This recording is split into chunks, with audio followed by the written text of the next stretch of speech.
Let's go to the UK now. And News Corp Europe correspondent, Sky News contributor Sophie Elsworth joins us this week from Manchester. And Sophie, Manchester must still be reeling from that vicious and deadly attack at a synagogue last week.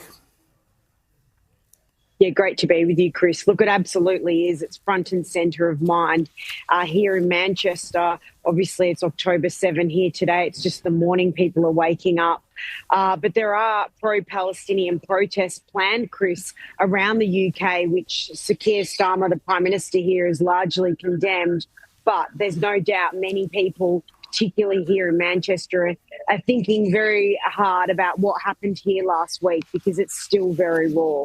Yeah, no doubt the security's very tight. You're there for a conference. Tell us about the politics that's about to unfold.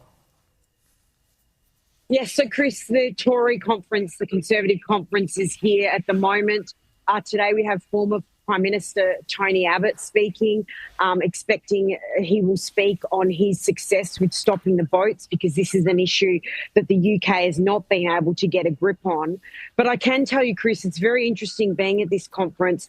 I dropped in yesterday to the conference. I've been to the other Labor and Reform conferences, and the vibe here is very different. It's a lot more quiet.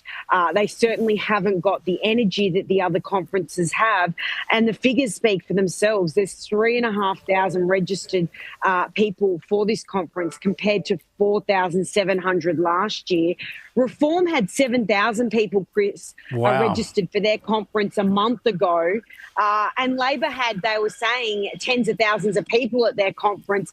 It feels very sombre, really, at the conference. There's not the energy here because, as we know, the Tories are in a lot of trouble.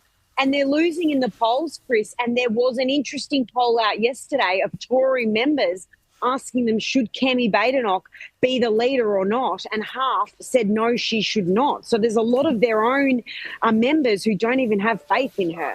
Good Lord. And just for some light relief, speaking of Kemi Badenoch, is there's some chocolate, fundraising chocolate being spread around the conference there. And it talks at now when Labor negotiates, that's not a misspelling. The British Labor Party uses the OU, of course, but then they've misspelt Britain. Britian losers. How's this gone down, Sophie?